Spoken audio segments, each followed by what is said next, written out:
The first pick for him. Yeah, Seraph right out. Seraph has definitely liked a lot of the split pushers and a lot of the lane dominant champions like Kennen. Jace is another one that comes to mind with him. Yeah.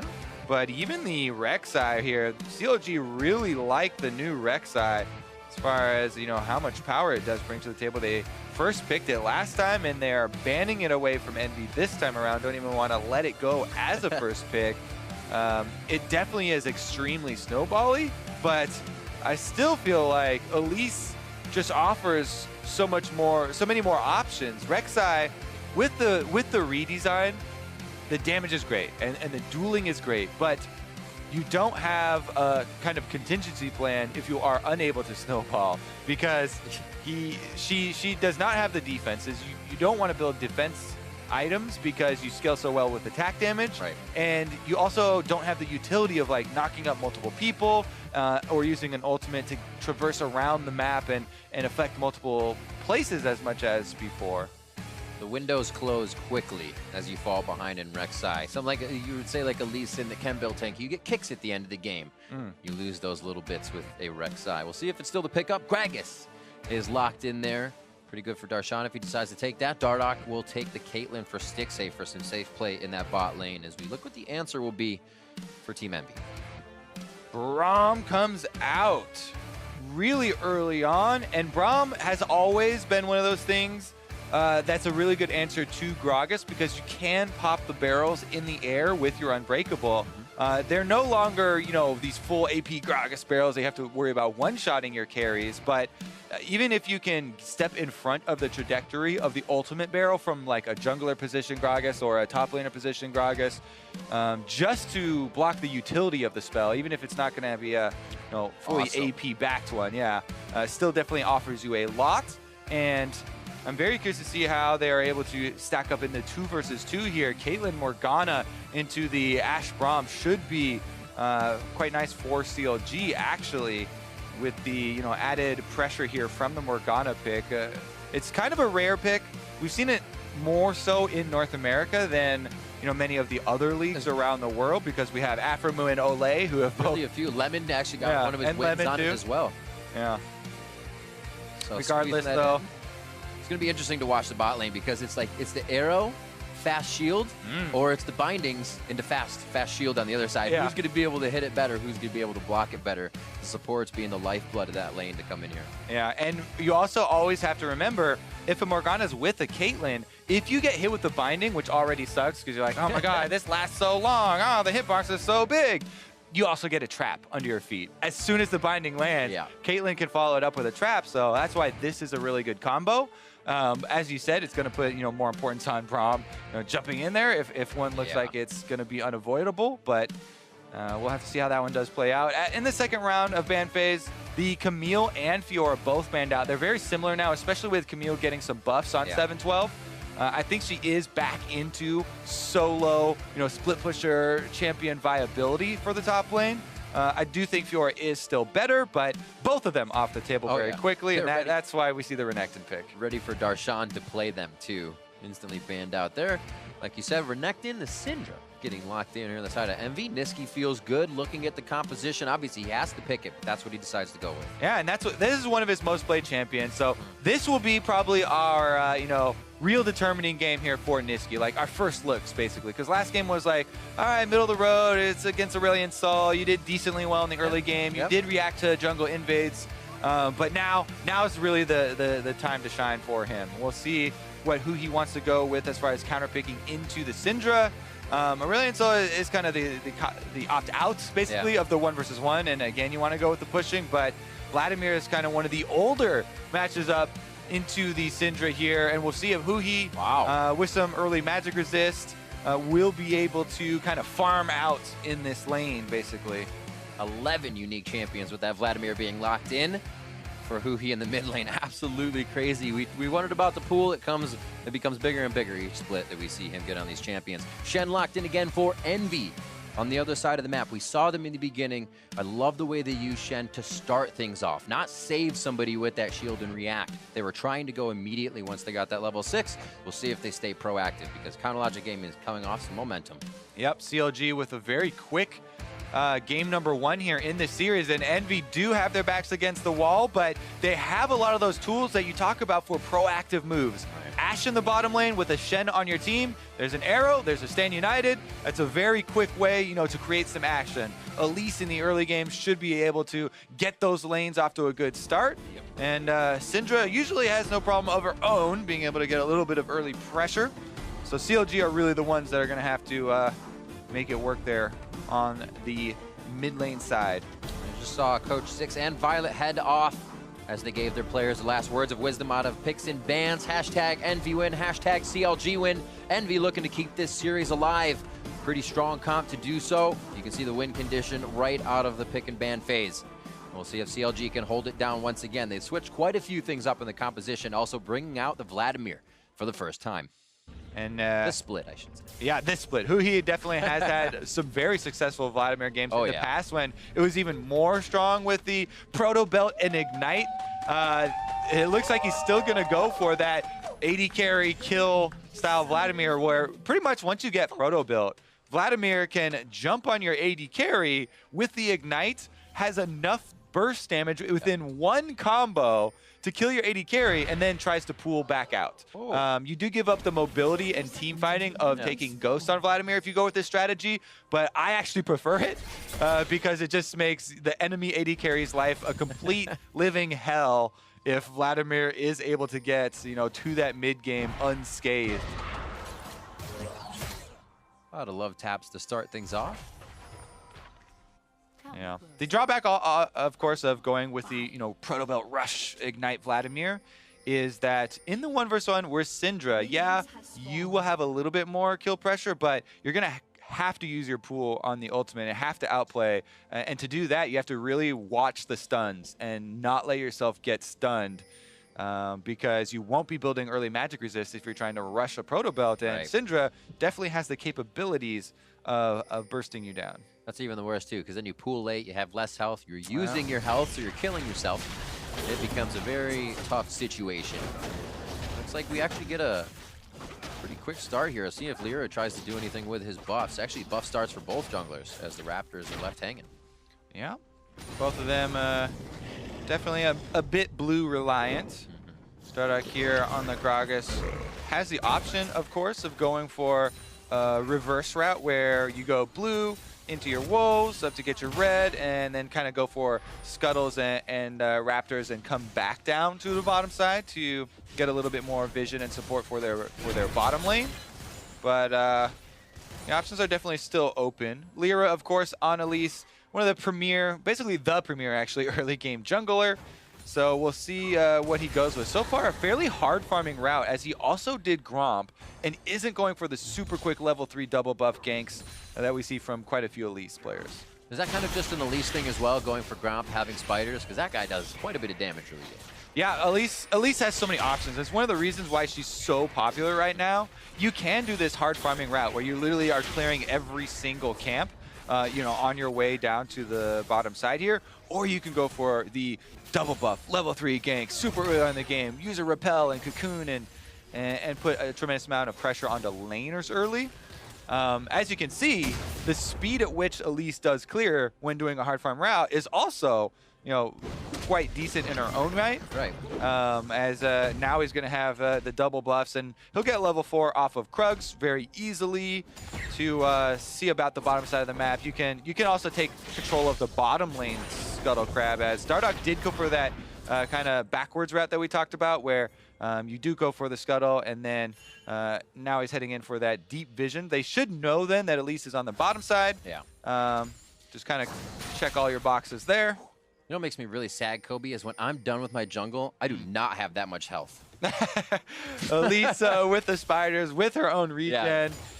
Oh, it makes it look so super easy. healthy at clearing it. Yeah, it's something that you really notice when there's like autofill junglers in your game or something, right? people who are not used to clearing the neutral camps. There's so many things as a jungler that you don't even think about at this point when clearing neutral camps that save you a lot of health. But Lyra here is off to such an incredibly efficient route. Not only did he get his own side power clear, he also took bottom scuttler, and the Gromp was still there from Dardoch's jungle. So He does have a little bit of an experience advantage over Dardoch right now. It doesn't manifest in a level, so it won't matter as far as combat if they meet up, but definitely a lot of deep vision on both sides here for both blue quadrants that should see the plays coming. Dardoch's going to realize, ooh, somebody's been in my jungle, and it looks like he'll have quite a long way before he gets anything. The Scuttle's taken down. He's going to get that ward. Obviously, knowing Scuttle was down, he's like, I'm just going to have to head back towards topside and make this happen. He's been had. He will be able to get the wolves, but that is about it because there will be a delayed spawn on his raptors. And he's also been seen by the vision. So Lyra continues to be more efficient, higher experience, and the experience now does turn out in a level, so he'll have that extra combat power as well. And it's definitely setting him up to have a power clear here. Dardoch, even with this kind of later raptor spawn, will not be able to catch up to Lyra. Does get some vision on him, though. Ooh. As he comes to contest those raptors. Can Lyra get there in time? Looks like Niski's going to lend a hand here. It's kind of the first move we see out of lanes. We haven't really touched on lanes. It's basically completely even CS throughout right now. The amount of minions they need to get back to even are still waiting in the lane. So whatever happens here is going to be the first kind of teeter to the game. Whose favor does it go in? And Envy is in a pretty tough spot, but Seraph is cutting down first. Yeah, important dodge there for Huhi on the stun, as that would have made it very easy for Lyra to follow up with a Cocoon. And because he does dodge that, there's no engage here unless Dardoch decides to go aggro. All right, so Lyra's still with about one camp or half a camp of an advantage and has Raptors and Krugs of his own to clear if necessary. Ooh! Took the words out of my mouth. The sounds. Gimme. Seraph hurt, bot lane's hurt. It may look like the CS is even, but Apollo and Hakuo are stuck under their turret taking damage. Seraph very low here, so it doesn't look like it's going to go even for much longer. Yeah, Darshan does a good job of taking advantage of his level 6 spike. Seraph had the wave pushing towards him, which is very, very detrimental. There's no teleport on him, and he can't afford to give up experience on this whole wave, so he kind of sneaks around back in here to salvage the experience and a bit of the gold. Now he even goes for the taunt as Lyra's on the way, but he's pretty far away still. Gotta be careful. Could have even taunted in Gragas there. No slice and dice for Darshan to get out as the turret was on him, but they chose what he could. Is a little bit of a risky move there for him to go either or, to that defense, but Lyra on the way gave him the confidence, and CLG did respect, even though they didn't have any vision on Lyra, that there's probably a reason Seraph is going so aggro here under the turret with such low life. So CLG don't go for the all-out dive, which would have turned bad, seeing as how close Lyra was coming. Yeah, great job here by Darshan. He uses his teleport, but says if I can push this in, Seraph doesn't have one. And there's that sixth sense, being smart about how far pushed up he was. Seraph has to stay at the turret. Seraph will clear out one more, then probably go back. Seraph was starting a recall, and that's because he was planning on using Stand United on Lyra to get back there for the 2 versus 1 if Darshan had face-checked that brush. But Darshan does not. Plays it safe, a little bit of tempered aggression, and EnVy are doing just fine. Yeah, Lyra doing a great job at picking up the CS. He was down about 10 or 11 as he got pushed off, but his return to the turret keeps him even. There's a phage for Darshan, so he still has to be careful. Dardoch enters back down to the bot side of his jungle. See if this is his. Looks like he doesn't even obviously need to give it to Huhi, so he'll be able to roll around with a bit more mana. Able to get that for himself. It's always really nice for a jungler when you get to claim your own blue buffs, right? For the whole game, Vladimir has no reason really to take blue buffs from Dardoch, so that experience that you get by not having to hand off your blue buff catches him right back up to Lyra. Lyra had been holding this 1 to 2 camp lead for pretty much the whole game, but Lyra hands his blue buff off completely to Niski, whereas Dardoch doesn't have to, so that feels good there, man, for the Gragas. Speaking about blue buffs, I mean, we're watching CLG. Remember, these guys used to be the ones to kind of trick a lane out and then give it to Darshan so he could use the top lane, and they throw the map off. All right, here comes the swap. CLG trying to push down for a first turret bonus. Darshan threatening with his Renekton ultimate, but EnVy clearing it out. A few shots from Stixxay. Apollo is able to use the volley to get that cleared out here, but we do have that lane swap, 3v2 on the top side, as it's going to possibly a roam from Nisqy. The roam is already there from Lyra, and they may make this an extended one. Ooh, good shield there from Afro. Those reaction speeds still intact. Yep, wondering how fast the fingers would be. Locks it right down. Hasn't had a Morgana play in quite a few games, and still has it. Yeah. The Ash Arrow's not the... Oh! That one gonna connect, though. They don't hit a binding on that. Good engage. Lyra goes forward, gets the Q, but the Soul Shackle is onto Lyra. All the damage is going to Afroma right now. Good block by Hakuo. There's the kill. First blood going over to Apollo. Another kill now for Lyra, as a stun Dardoch is left under his turret here. Nothing coming in from mid. They're just gonna watch Envy head out. And Envy keep up with the topside pressure here. Nice wraparound, and the cocoon landing here for Lyra enables them to keep up this chase. Even though Dardoch body slams to interrupt the taunt flash here from Seraph, they're still able to keep it up because they have 4 members down here. Brahm's so good at chasing people down, and that is actually going to turn it around on the top side here for Team Envy. Now they're going for the recall instead of trying to pressure. You remember that first turret bonus gold is still available, and Envy's top turret is very low.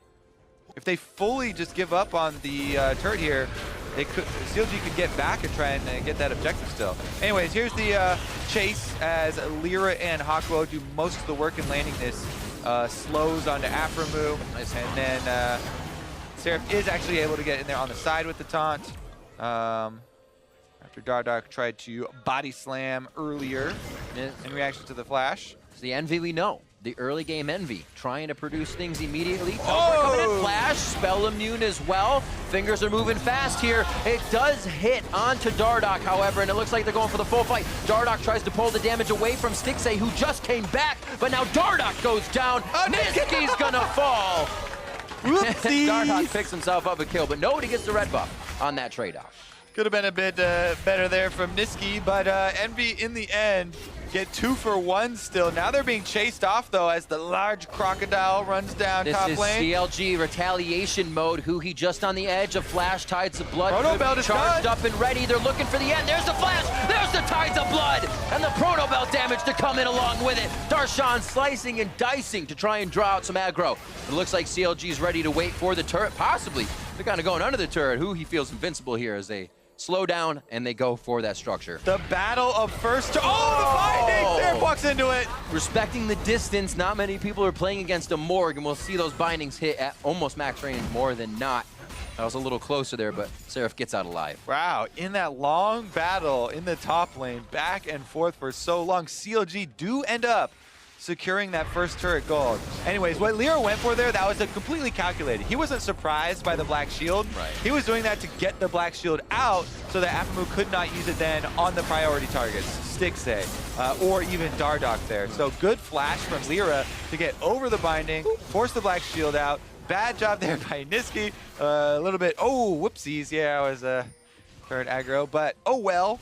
As Envy still, even with that first turret going over to CLG, Envy still have this gold lead. And if they can answer back with the outer turret, we'll be able to increase that lead and start to use some of that gold. Yep. Gonna keep that vision up. CLG's already done a good job at furthering their pink wards inside the jungle. Aframu already won't stop here as they try to put some damage down onto Hakuo, but it's kind of the same idea for both teams here. A lot of fighting just happened. We'll be getting out of base with some breathing room. Who can get that vision down? But the next step is who can protect their vision.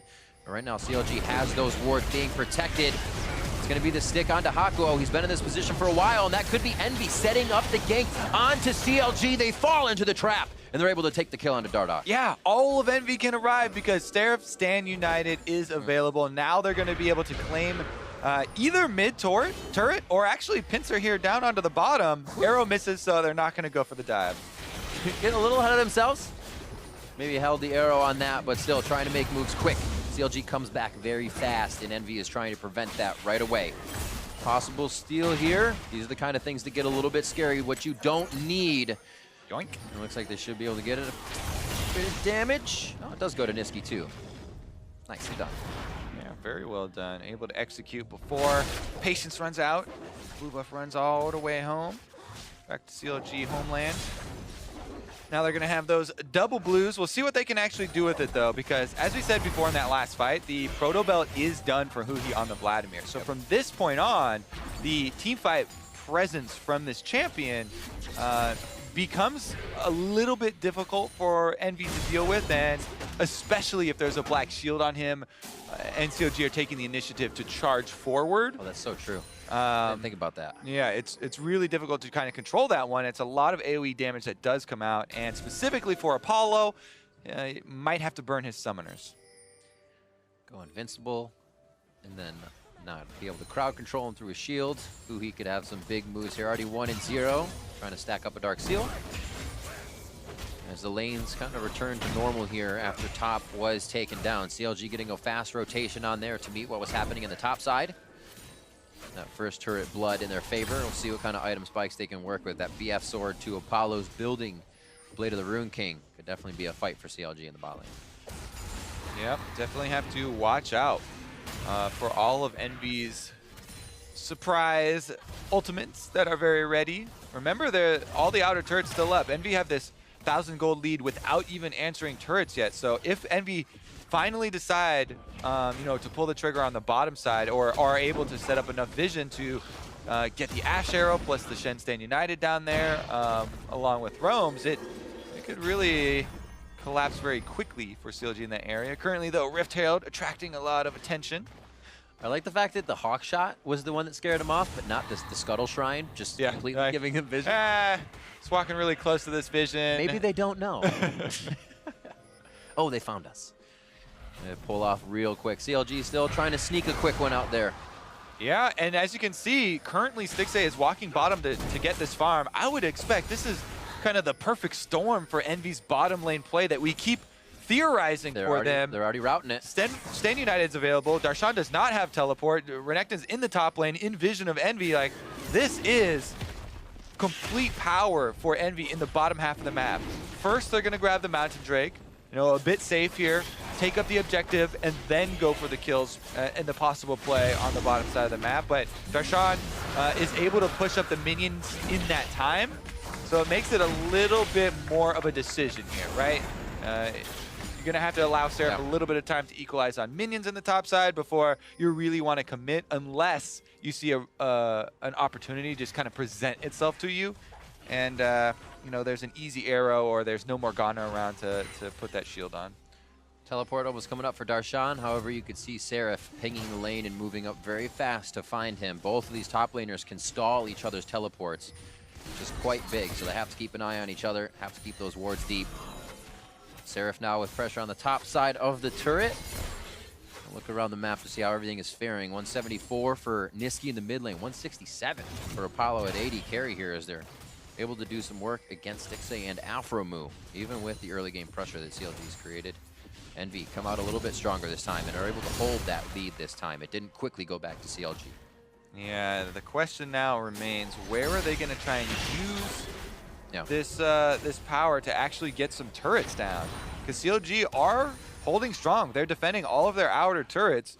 And as you said, Darshan's teleport now off cooldown, so that window of time that they were working with the kind of perfect storm deal on the bottom side where they even had defeat vision, now there's a possibility of CLG answering it. Currently though, just pushing up, and Apollo is going to be able to take down this outer turret in exchange for some push in mid lane for CLG, as well as Darshan pushing up on the top side.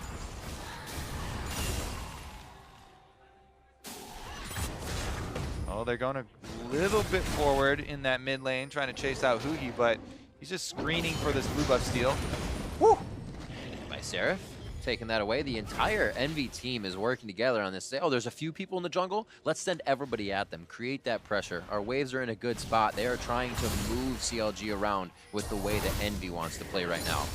So far, CLG having to respond, but I think Darshan is making an impact in that top lane. You're going to have a good split push onto Seraph, and it's going to be about that teleport or the stand united if you're on Envy's side to whatever the fight is. Nobody's really taking the extra fights inside the jungle. The skirmish is a little less this time without any thresh hooks. Afromu's binding, kind of capitalizing on a few things this game.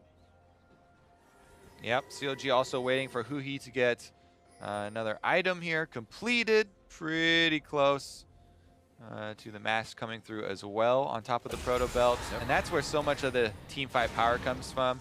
Vladimir plus Caitlyn, really, really good scaling team fight DPS there from those champions. So that's why CLG are not really trying to take any of the fights, and they're just slowly defending their turrets.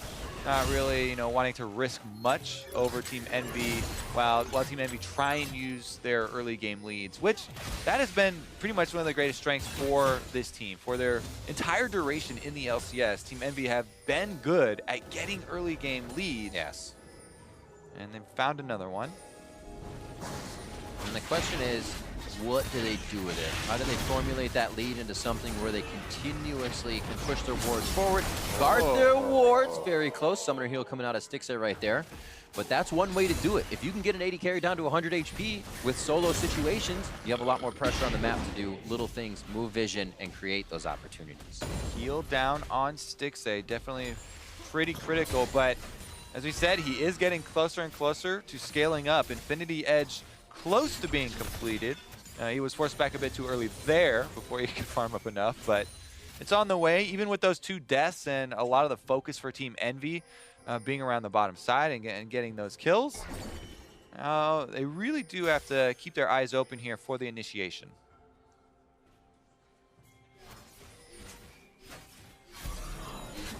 Quite dark on the other side of the map. As you can see, the vision cut off of what Apollo can see here. Oh!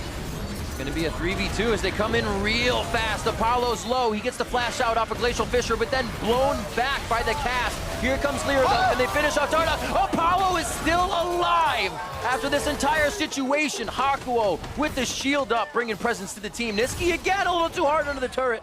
Keeps himself alive that time as Lyra goes for the finish. That's the shield. Volatile Spiderling. Oh, to the right target as he dives in. And EnVy, stay proactive on CLG. What a stand there from Apollo with Stair Stand United coming in on top of it. He barely survives the entire fight. Heal blown, flash blown, and still able to lifesteal during that trade.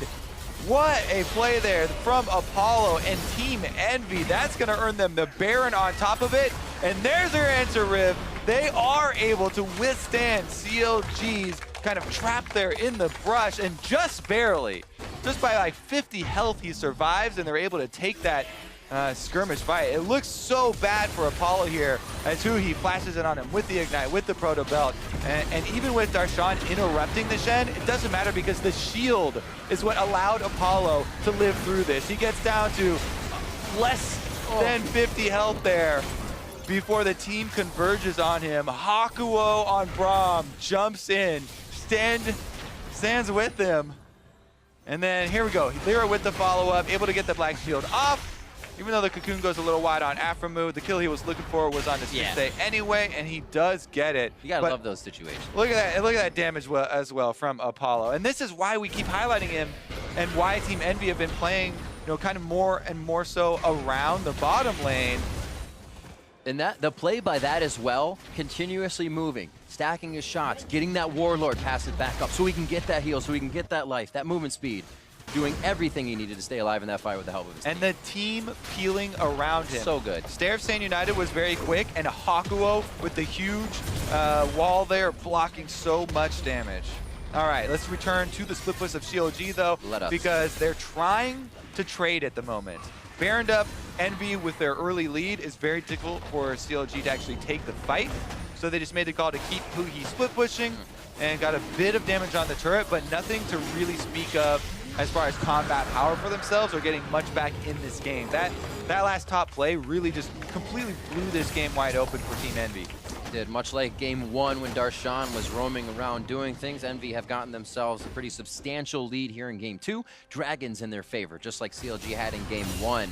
And the items are now spiking here. Locket finished up. Those Aegis before the Locket both were built by Lyra and Hakuo. So you can just see how much more money they have right now to play with in that 7,000 gold lead. There is going to be a diminishing return on that shield buff that they use. So make sure they don't just stack them on if they go to start shielding each other. All right, CLG going into defensive mode here, trying to farm it up. Now that they kind of failed in their top lane little play there, it becomes much more of shifting the game into the Vladimir and Caitlyn late game win condition. Their strategy here of trying to scale into late, farm for late, boys, has become the modus operandi for CLG. Well, they're going to have the minion waves. It's just, does Envy stay with those minion waves so they're not Stixays to absorb, Huhis to eat up and just scale? That's the objective here, and Envy is already starting to go behind those second-tier turrets. Makes them almost impossible to farm.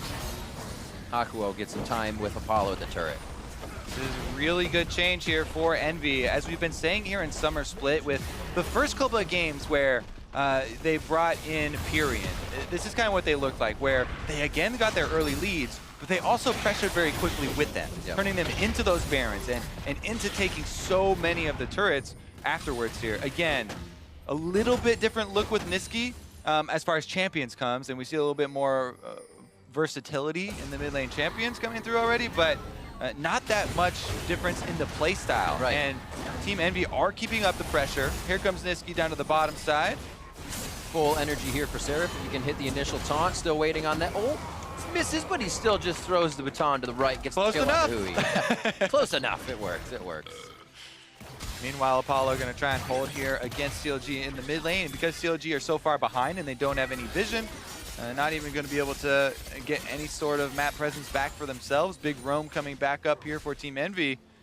And with the Baron and this kill advantage now, Team Envy should be able to press in.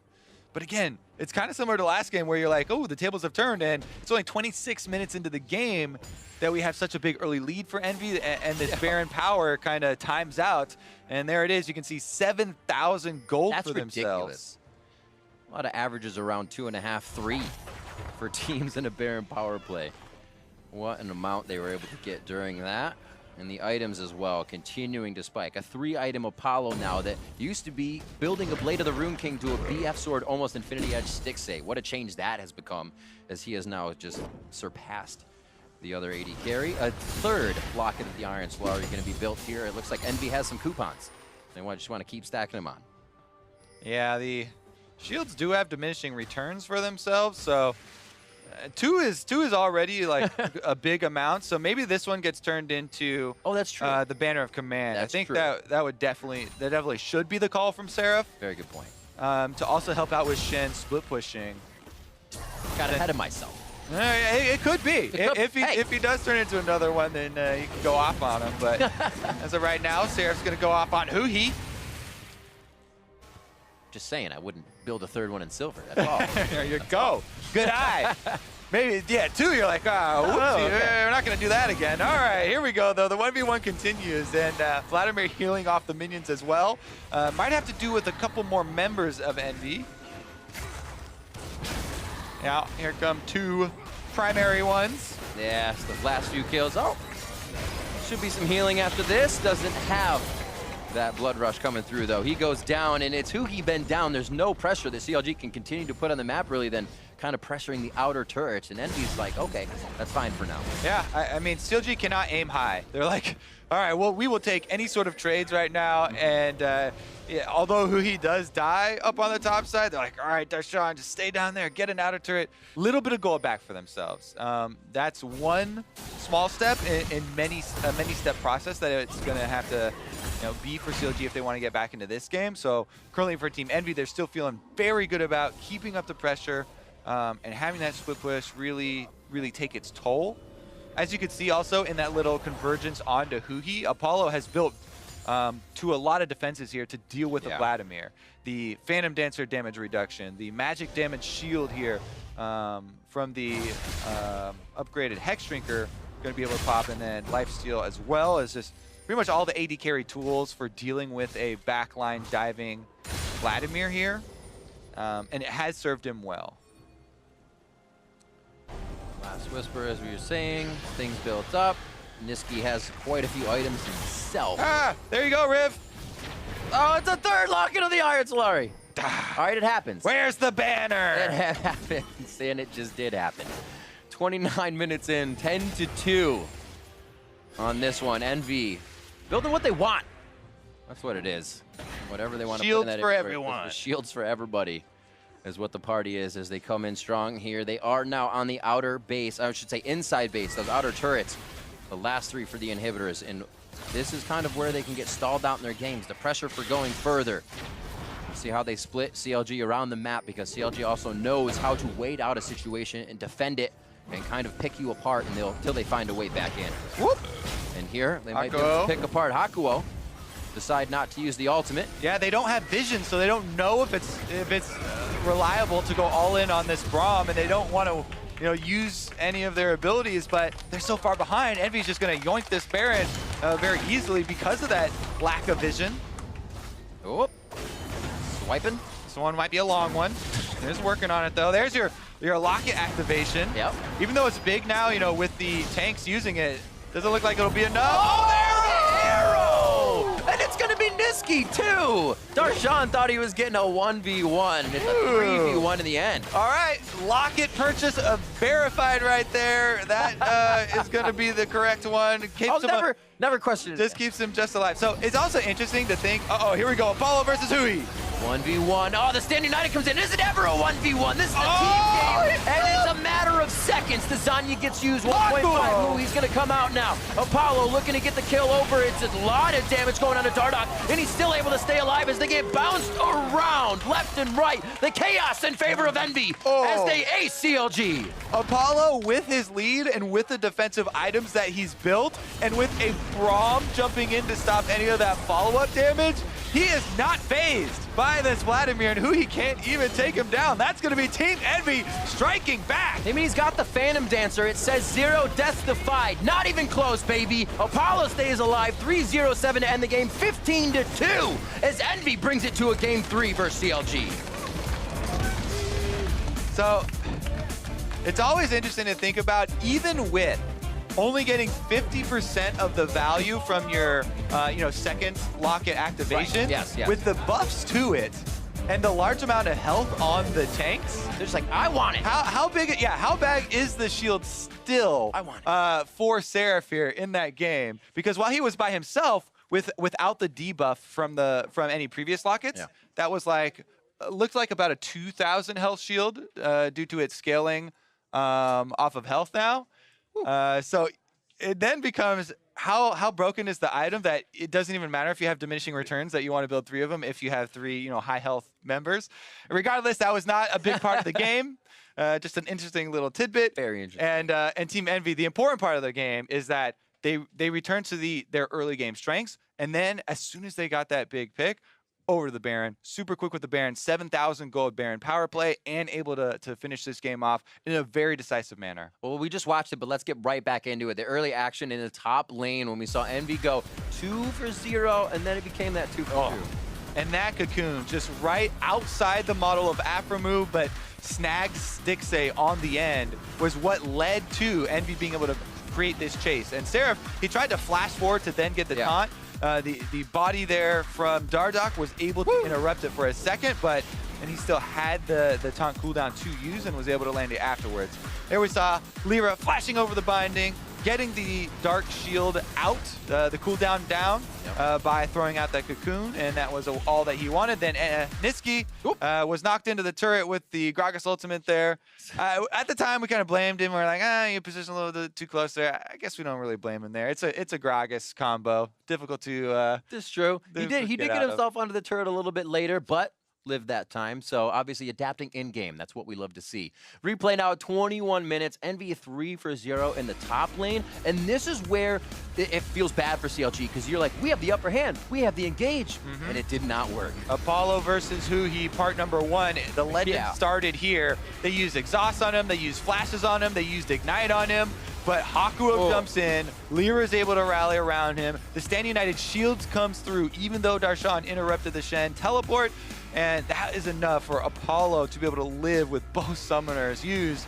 and such a big swing from this point in the game. And that was his, I believe we saw on the chart, a 4,000 some damage fight. They get Baron after this, but Apollo really playing out of his mind this game and helping to stave off what those plays would have done is really turn the game around. If they got taken down that far up in a lane, that would have been CLG running back a few turrets and getting control once again. And that's such you know, a heartening thing to see here for Team Envy is the trust in their teammates and the communication there.